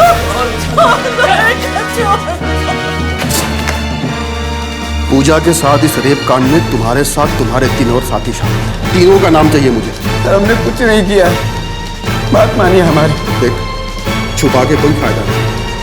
पूजा हमें अपने बयान में सब कुछ बता चुकी है। इसके पहले कि मेरा दिमाग खराब हो जाए क्योंकि पतीसी झाड़ दूं मैं, साफ साफ बोल दूं। सर हमने कुछ नहीं किया, हमने किसी का रेप भी नहीं किया। और जब रेप नहीं किया तो ऐसे किसी का नाम कैसे दे दूं मैं आपको? बेटा शेखर, ज्यादा भोला मत बन। तुम्हारे भोलेपन की कहानी हम पूजा से सुन चुके हैं। हाँ शेखर। अच्छा तुमको काम की जरूरत थी ना, तो एक अच्छा काम आया है। एक कपड़ों की दुकान खुल रही है। तो लड़की को नौकरी देने का लालच देकर तुमने उसे नजदीकियां बढ़ाई? नहीं साहब, ऐसा बिल्कुल भी नहीं है। पहले फोन उसी ने किया था हमको। झूठ, बिल्कुल झूठ। पूजा तुम्हें फोन नहीं करती थी बल्कि तुम पूजा को बार बार फोन करते थे और उस दिन भी तूने ही पूजा को फोन किया था। अच्छा सुनो, 4 बजे चारबाग स्टेशन के पास मिलो। काम आज हो जाएगा ना शेखर? हाँ पूजा, काम हो जाएगा। हाँ साहब, मेरी बात हुई थी पूजा से उस दिन, लेकिन पूजा नहीं कहा था वो हमारे साथ आना चाहती है नौकरी के लिए। हम तो नौकरी ढूंढने जा रहे थे, लेकिन शेखर का फोन आया कि अकेले मत जाओ, हमने हाफ डे ले लिया है, साथ चलेंगे। बहुत प्यास लगी थी पूजा को साहब। उसने ढाबे पे रुकने के लिए कहा हमको, तो हम ढाबे पे लस्सी पीने के लिए रुक गए। लस्सी पीने के बाद थोड़ा चक्कर सा आने लगा, फिर कुछ याद नहीं। मतलब उसके बाद हमको याद नहीं कि क्या हुआ हमारे साथ। और जब आँख खुली तो 3 दिन बीत चुके थे। मतलब हमको किसी ने अगवा कर लिया था। तू क्या अरबपति है? तुम्हारा अगवा कोई क्यों करेगा? और फिरौती के लिए तो कोई कॉल नहीं आया। तुम्हें क्या लगता है कोई बेहोश आदमी उड़ते फिरता क्या यहाँ से वहाँ? तुम पूरे होशो हवास में थे, इसलिए तुम्हारा मोबाइल अलग अलग लोकेशन पे ऑन और ऑफ हो रहा था। अब ये मत कह देना कि तुम्हारा मोबाइल भी चोरी हो गया था, क्योंकि जब तुम घर पे आए तुम्हारे पास मोबाइल था और तुम किडनैप हुए थे या तुम्हारा ड्रामा था, ये तो हम पता लगा ही लेंगे। तुम्हारी जानकारी के लिए ये बता दूं कि तुमने और तुम्हारे साथियों ने रेप के पहले पूजा को जो ड्रग दिया था उसकी डिटेल हमें मेडिकल स्टोर से मिल चुकी है। साहब आप किस ड्रग्स की बात कर रहे हैं? हाँ ये सच है कि पूजा मेरे मेडिकल स्टोर पे दवा लेने आती थी, लेकिन वो डिप्रेशन की दवा लेने आती थी और उसके पास डॉक्टर की प्रिस्क्रिप्शन भी होती थी। झूठ, फिर एक झूठ। हमने पूजा की मेडिकल हिस्ट्री चेक की है और पूजा का खुद ये कहना है हमने कभी ये दवाइयाँ नहीं ली। सेडेटिव बोल रहे हैं ना आप? हम तो अक्सर बुखार की या सर दर्द की दवाइयाँ लेने जाते थे माँ के लिए। ये सब शेखर की प्लानिंग है सर। वही बार बार फोन करके हमको वहाँ बुलाया करता था। पूजा खुद हमसे बात करना चाहती थी, हमको बार बार मिस कॉल मारती थी और उसकी तंगी को देख के हम कॉल बैक कर लेते थे साहब उसको। और जब भी हम उसको कॉल बैक करते थे हमसे डिप्रेशन वाली ही बातें करती थी। हम कोशिश करते थे साहब हम उसकी मदद करते ताकि वो डिप्रेशन से निकल जाए। वो मेरी बहन जैसी थी साहब। क्या बताएं शेखर, घर में रुपया पैसा है ही नहीं, खाने तक का इंतजाम करना मुश्किल होता जा रहा है। घर में कोई बड़ा भी नहीं है जो सहारा दे दे। कभी कभी तो मन करता है अपनी जान ही दे दे। कैसी बुज़दिल वाली बात कर रही हो तुम? घर में कोई सहारा देने वाला नहीं है तो हिम्मत हार जाओगी। हम है ना, हमको बनाओ अपना बड़ा भाई। देखो पूजा, जैसे अच्छे दिन नहीं टिकते ना तो वैसे बुरे दिन भी चले जाते हैं। एक काम करो, ये रखो तुम। अरे रखो, बड़े भाई हम तुम्हारे, और कभी भी जरूरत पड़े हमको याद करना, ठीक है? उसने हमदर्दी दिखाकर अपने जाल में फांस लिया हमें, फिर मौका देखकर गिरगिट की तरह रंग बदल लिया। साहब अब खुद सोचिए, अगर हमने रेप किया होता तो हम घर वापस क्यों आते? अपने आपको पकड़वाने। तुम घर वापस इसलिए आए ताकि तुम पे किसी का शक न जाए। बड़े ही शातिर आदमी हो तुम, और 3 दिन तक तुम छुपे हुए रहे ताकि तुम एक्सक्यूजेज जमा कर सको। कोई फायदा नहीं होगा। मैं तुमसे आखिरी बार पूछता हूँ, तीनों साथियों के नाम बता दो मुझे। सर अब 1000 बार पूछेंगे तो हमारा एक ही जवाब होगा, हमने रेप नहीं किया। नहीं किया मतलब नहीं किया है। इसके स्पर्म का टेस्ट करवाओ। सर। तू बचेगा नहीं।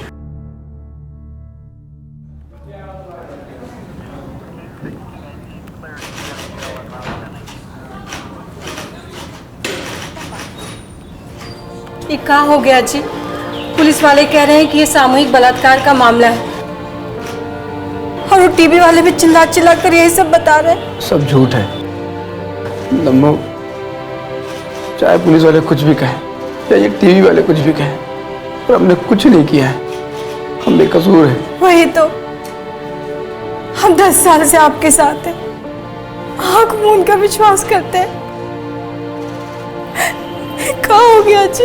पूजा को ऐसे नहीं बोलना चाहिए था। हम तो मदद करना चाहते थे उसकी परेशान देखकर। अब कोई हम पे बलात्कार का इल्जाम लगाएगा तो हम मान थोड़ी ना लेंगे, और जब हमने रेप किया ही नहीं है ना तो कुछ भी साबित नहीं हो सकता। हमारा विश्वास करो। सर शेखर की रिपोर्ट आ गई है। पूजा की बॉडी में मिले सैंपल से शेखर का सैंपल मैच हो गया सर। चार्जशीट फाइल हुई, केस चला और सारे सबूत शेखर के खिलाफ पेश हुए। पुलिस हैरान हो रही थी कि यह शेखर कैसा इंसान है। सारे सबूत मिलने के बाद भी एक ही रट लगा रहा है कि वो बेकसूर है। शेखर की रिपोर्ट पॉजिटिव आई, लेकिन उसके वो 3 दोस्त जिन्हें गिरफ्तार किया गया था उनकी रिपोर्ट मैच नहीं हुई, और मीडिया के दबाव में पुलिस की मुश्किलें बढ़ती जा रही थी। सर मीडिया ने नाक में दम कर रखा है। लेकिन उनका सवाल भी जायज है गुप्ता। हाँ सर, मेन रेपिस्ट को पकड़ लेने के बाद भी उसके बाकी तीनों साथी तक हम अभी भी नहीं पहुंच पाए। जबकि सर शेखर और पूजा दोनों साथ में उस लस्सी वाले ढाबे पहुंचे थे, दोनों ने साथ में लस्सी पी। यहाँ तक सर दोनों साथ में थे। उसके बाद शेखर पूजा को बाइक पर बिठाकर ऑफ रूट से उस जंगल में लेके गया जहाँ पर पूजा का रेप हुआ। लेकिन सर शेखर का कहना यह है कि लस्सी पीने के बाद उसको चक्कर आया और उसको कुछ याद ही नहीं रहा, और 3 दिन बाद जब उसको होश आया तो उसने खुद को लकड़े कारखाने में पाया। जबकि सर लकड़े का कारखाना तो रेप वाली जगह से बिल्कुल अपोजिट साइड में। सर इसका मतलब शेखर पक्का झूठ बोल रहा है। हो सकता है, और यह भी हो सकता है कि शेखर और उसके तीनों साथियों का कोई ना कोई मददगार हो इस एरिया में, क्योंकि 3 दिन तक छुपे रहना बिना किसी के हेल्प के बाइक छुपाना पॉसिबल ही नहीं है। एनीवेज हम तो जा ही रहे हैं उस एरिया में बारीकी से छानबीन करने। देखते हैं शायद कोई सुराग हाथ लग जाए।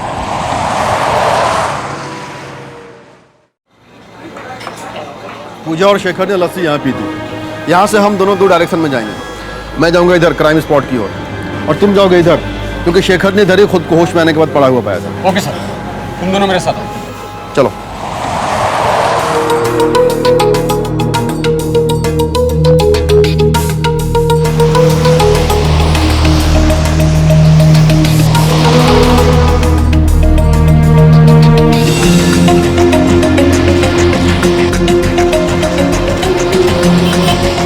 क्या भाई, तुम अपना ये सब्जी का ठेला रोज यहाँ नहीं लगाते हो क्या? पिछले 15 दिन से दिखाई नहीं दिए। साहब बहुत चोट आ गया था, यही मारे 10-15 दिन आए नहीं हम। अच्छा, 15 दिन पहले मंगलवार को कुछ गड़बड़ हुआ था क्या? 3 बदमाश को ढूंढ रहे हैं। गड़बड़? हाँ साहब, बहुत बड़ा गड़बड़ हुआ था। देख नहीं रहे, सब तुड़ा फुड़ा के बैठे हैं, सब पी पाक के गाड़ी चलाते हैं। अब वो सफेद वाली वैन को देख लो।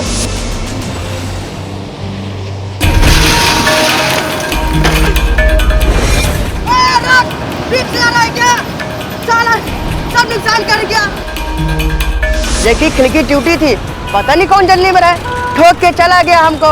हमारा ठिलिया भी तोड़ गया और हमारा सब्जी का सारा नुकसान करके चला गया साहब। यही मारे हम कई दिन दिखाई नहीं दिए। और कुछ? और हाँ साहब, उस सफेद वाली वैन के पीछे चद्दर में कुछ रखा हुआ था। अच्छा, उस गाड़ी का नंबर याद है तुमको? साहब, गाड़ी का नंबर प्लेट टूटा हुआ था और आखिरी का 2 नंबर याद है, 8 और 9। सफेद कार, टूटी हुई नंबर प्लेट, बेतहाशा भाग रहे थे, सब्जी वाले के ठेले को उड़ाया। इतनी कहानी तो हमें पता है, तो सिर्फ इतना बता दे तुम्हारे साथ था कौन कौन। साहब आप क्या बात कर रहे हैं? कौन सी गाड़ी, कौन से साथी? सर वो सफेद कार मिल गई है, उसके मालिक का भी पता चल गया है। उसका नाम आकाश है और आकाश ने वो गाड़ी सेकंड हैंड खरीदी थी।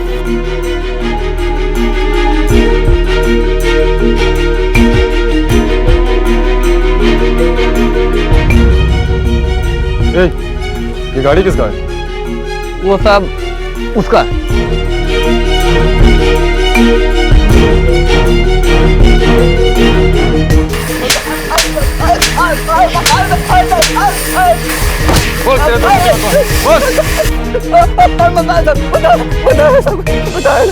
सब उनका नाम है साहब, करण और श्रीकांत साहब, सब 4 बार बच चुके हैं साहब।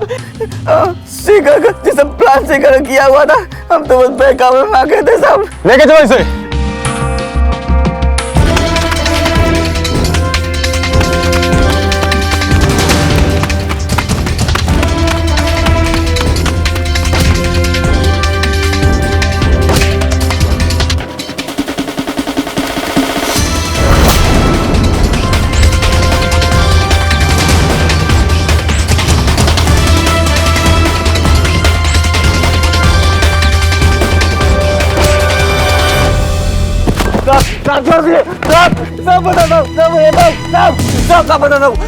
साहब ये सब शेखर की प्लानिंग थी साहब, उसी के कहने पे हम लोगों ने किया साहब। तुम्हारे तीनों साथी अपना गुनाह कबूल कर चुके हैं। अब यह साफ हो गया है कि तुम चारों ने मिलकर ही रेप किया था। उनके स्पर्म सैंपल और डीएनए मैच कर गए हैं। तुम्हारा तो पहले ही मैच कर गया था। अब सीधे सीधे अपना गुनाह कबूल कर। साहब ये हमारे साथ सरासर गलत हो रहा है। जब हमने कोई गुनाह किया नहीं तो फिर हम कैसे कबूले? हम तुमसे कभी मिले भी नहीं, हमको जानते तक नहीं है साहब।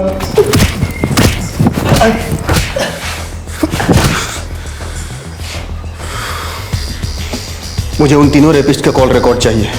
सर एक बहुत ही अजीब बात पता चली है। हमने उन तीनों के कॉल रिकॉर्ड्स निकाले, लेकिन शेखर की उनसे कभी कोई बात ही नहीं हुई। ऐसा कैसे हो सकता है? यदि उनकी आपस में बातचीत नहीं हुई तो फिर गैंग रेप को प्लान कैसे किया? सर एक और बात मालूम पड़ी है।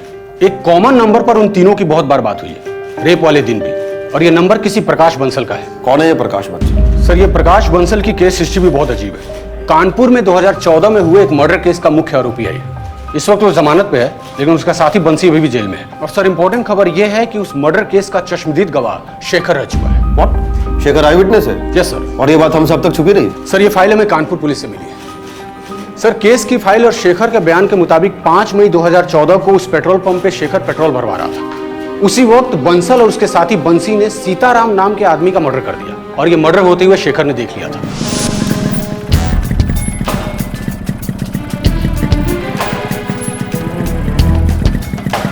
अरे भैया कौन है? अरे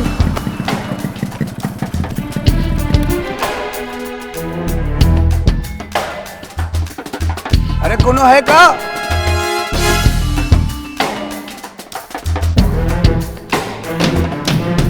भाई जी अम्मा कसम गलती हो गई, आइंदा कभी नहीं करेगा भाई जी। भाई जी नहीं करेगा भाई जी।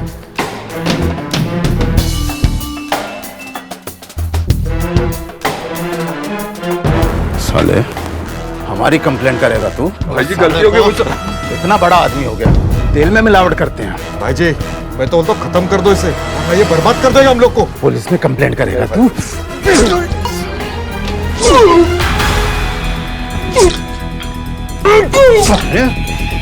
कंप्लेंट करेगा। शेखर इस मर्डर का चश्मदीद गवाह बन गया और ये दोनों आरोपी अरेस्ट भी हुए। लेकिन सर बाद में बंसल जमानत पर रिहा हो गया। सर हमने जब बंसल के कॉल रिकॉर्ड्स निकाले तो ये मालूम पड़ा कि बंसल और पूजा पिछले 5 महीने से टच में है, जबकि शेखर और पूजा सर 4 महीने से टच में है। मामला अब समझ में आ रहा है। उन 3 लोगों को जो हमने पकड़ा है ना, चलो उनकी खातिरदारी करते हैं। सर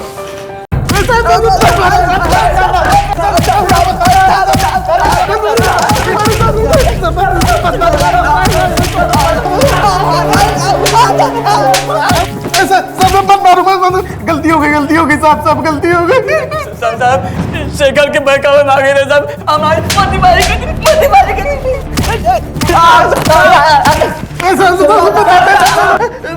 मारिए मत साहब, मारिए उसे, बता दे सब कुछ सच बता दे साहब।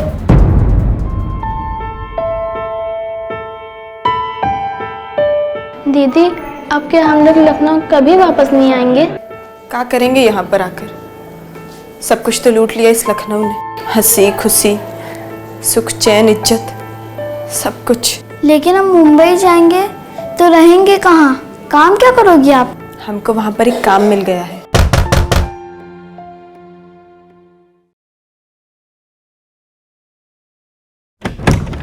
पूजा, केस से रिलेटेड कुछ जानकारी मिली है हमें, आपको हमारे साथ पुलिस स्टेशन चलना होगा। सर हमें यहाँ क्यों बुलाया गया है? बात क्या है? कोई हमें बताता क्यों नहीं? बता देंगे बंसल जी, मैडम को तो आ जाने दीजिए।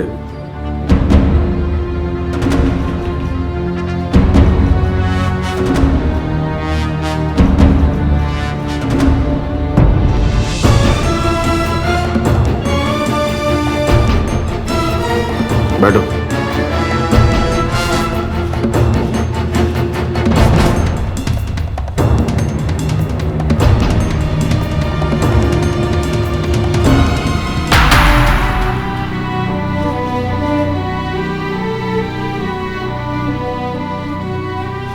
आप इनको जानते हैं?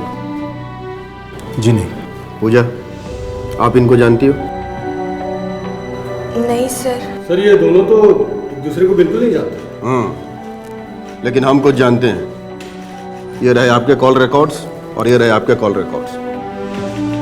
आप दोनों पिछले 5 महीने से एक दूसरे से लगातार बातचीत कर रहे थे। इतना ही नहीं, वे तीनों लड़के जिनके स्पर्म सैंपल पूजा की रिपोर्ट से मैच हुए हैं, आप उनसे पिछले 4 महीने से टच में हो। और ये है हमारे लिए हुकुम का इक्का, आपके कानपुर मर्डर केस की हिस्ट्री फाइल। वही सीताराम मर्डर केस। इस केस में शेखर, जी हाँ वही शेखर जिसने पूजा के बयान के हिसाब से पूजा के साथ बलात्कार किया है, इस केस में आई विटनेस है। और ये क्या है पता है? Blank paper. इसमें अभी तक हमने कुछ भी नहीं लिखा है, क्योंकि इसमें अब हम वो सच लिखेंगे जो तुम हमें बताओगे और अभी बताओगे। बको।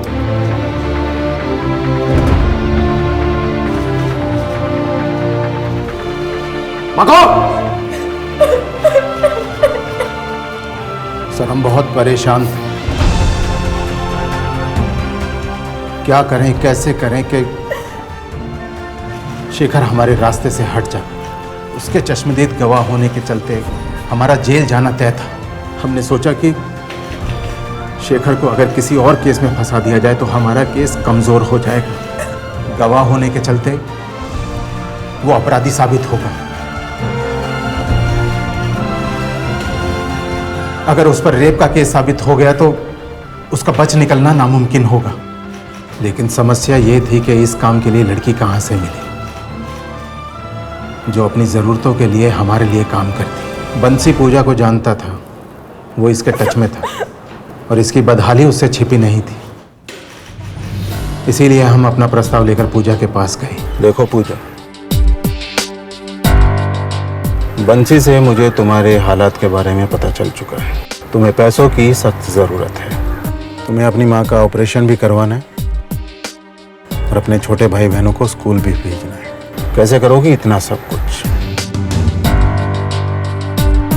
इसीलिए हम तुम्हारी मदद करना चाहते हैं।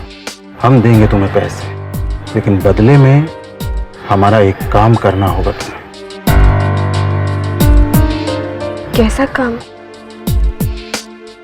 एक लड़का है शेखर, उसे एक मामले में फंसाना है। देखिए, हम ऐसा वैसा कोई काम नहीं करेंगे। हाँ,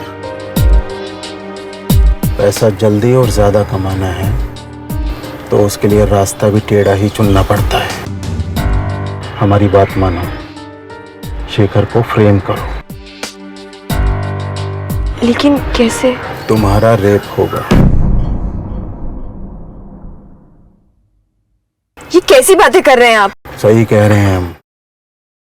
इसके लिए तुम्हें बहुत पैसे मिलेंगे और इसके बाद तुम्हें पुलिस में जाके कहना होगा कि शेखर और उसके दोस्तों ने तुम्हारे साथ रेप किया है। शेखर और उसके दोस्त? मतलब तुम्हारा गैंग रेप होगा। 3 लोग होंगे, वो तुम्हें मारेंगे, पीटेंगे।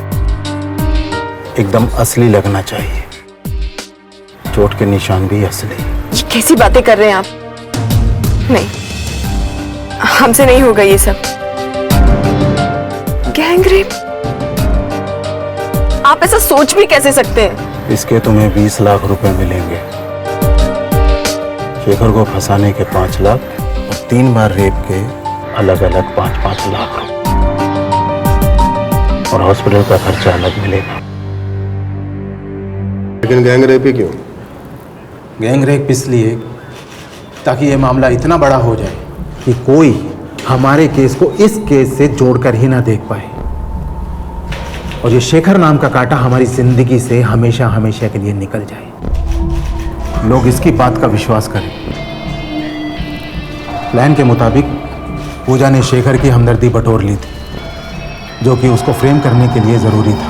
और फिर तुमने पूजा को डॉक्टर की फॉल्स स्लिप दी जिसमें ये सेडेटिव सजेस्ट की गई थी, और उसके बाद पूजा ये सेडेटिव शेखर की दुकान से खरीदने लगी ताकि शेखर फंस जाए और पुलिस की गिरफ्त में आ जाए। और तुम्हारे ही कहने पे उस दिन ढाबे पे पूजा ने शेखर की लस्सी में सेडेटिव मिलाई।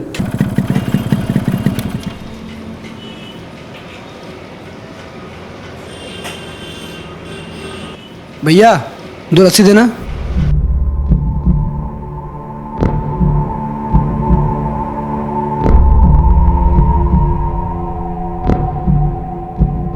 हम जरा हाथ धुल के आते हैं।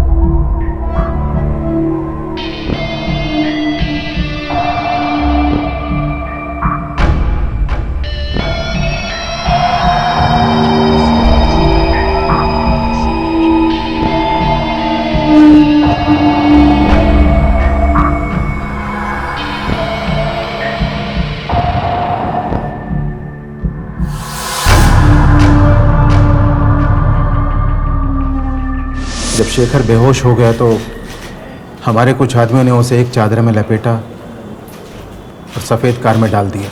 उसे हम एक सेफ जगह ले गए और हमने 3 दिन उसे वहाँ रखा। हमारे एक आदमी ने उसकी बाइक उठा ली ताकि किसी को कोई सुराग न मिले, और वो सेडेटिव पूजा को भी दी गई ताकि ये उन लोगों के चेहरे ना पहचान सके जिन्होंने इसके साथ रेप किया था। गैंग रेप के बाद आकाश ने हमें इन्फॉर्म किया।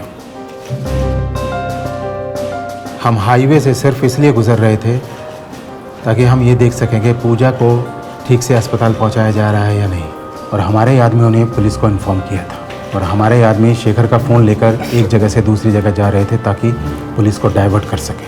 लेकिन एक बात अभी भी क्लियर नहीं हुई, जब शेखर ने कुछ किया ही नहीं तो उसके सैंपल मैच कैसे हो गए? बेल पे बाहर आने के बाद मैं शेखर की हिस्ट्री ज्योग्राफी खंगाल रहा था कि कोई तो ऐसी कमज़ोर कड़ी होगी जिससे मैं उसे ब्लैकमेल कर सकूं। हमें पता चला कि शेखर की पत्नी का IVF ट्रीटमेंट चल रहा है। पहली बार की कोशिश में वो नाकाम रहे और दूसरी बार की कोशिश के लिए वो ट्राई कर रहे थे, और हमने वहाँ के कंपाउंडर को पैसे खिलाए ताकि शेखर का स्पर्म हासिल कर सके। और उसके बाद हमारे 3 आदमियों को हमने पूजा मामले को सेट करने को बोल दिया।